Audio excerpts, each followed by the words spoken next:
Exactly, John. Thanks. 3 planes diverted in the last couple of weeks, all because of passengers upset over legroom. The latest one happened on Monday night. It was a Delta flight. It was supposed to go to South Florida, but the pilot had to land in Jacksonville after a woman got so upset when another woman tried to recline her seat that woman actually tried to get into the cockpit. Can you imagine? Janie Lacey is a licensed mental health counselor, and she's joining us this morning. She also specializes in anger management. Great to see you, Janie. Good Always morning. nice to Good have to you be here. Okay, so let's talk first of all. I'm sure you've been seeing these stories come out.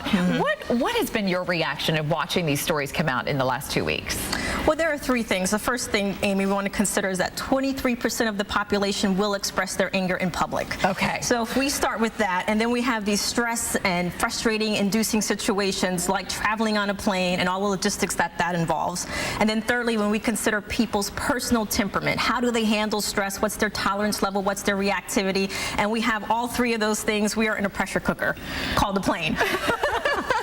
And traveling is stressful in and of itself. Yes. I mean, the security lines and the finding your seat and what am I going to do with all the stuff that I brought on the plane with me. But it seems to me that reclining a seat shouldn't be something that ignites our anger so deeply. Is there something else going on with somebody who would get angry over something like this? In situations like that, when people will demonstrate uncontrollable behavior like rage and like anger, there's usually the first thing that happens in that moment. They go from 0 to 10 very quickly, and there's some type of perceived trigger, and that perceived trigger is telling them some type of message. So let's say in this situation she's saying, or he's saying, that I'm treated unfairly, and they're reacting off of this assumption that they're making about themselves, and then they go from 0 to 10 really quickly. And then we add the other component of what's going on in their life. Are they walking around? Are they having other situations where they feel unjust and they don't feel like they're treated fairly, or they have some type of grievance or some type of traumatic situation that's going on? And then we take all of that and then we have a cocktail for disaster.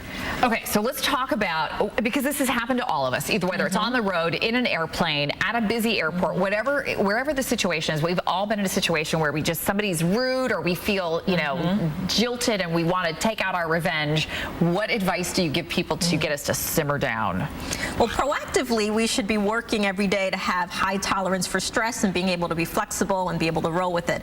But in that moment, when we go from 0 to 10 really quickly, I can't believe she cut me off, she saw me, we're telling ourselves these stories, and that's pretty much sometimes what it is. It's an assumption, because it could be that this person didn't see us, or the person didn't know that you were laying your head on the tray table when they reclined. So we make these assumptions. So in that moment, we want to delay our reaction, because reactivity happens very quickly because we're telling ourselves something has happened to us very quickly, and it's a perceived threat. So first thing is we want to tell ourselves, let me just stand still for a minute. And then we take some deep breaths and we let the moment pass. And most people, if we just take a little bit of time in the moment and let the moment pass, we are less reactive.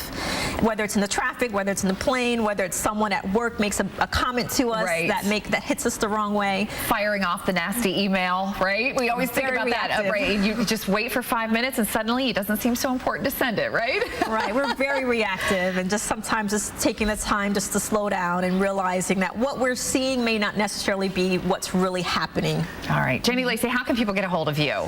2 ways, lifecounselingsolutions.com, and then we also have orlandoangermanagement.com. We have monthly workshops where we help people work through these issues. I love it. Go see Janie. Go see her. Thank you so much, Janie Lacey. Great Always a pleasure. We appreciate your time. All right, Jamie.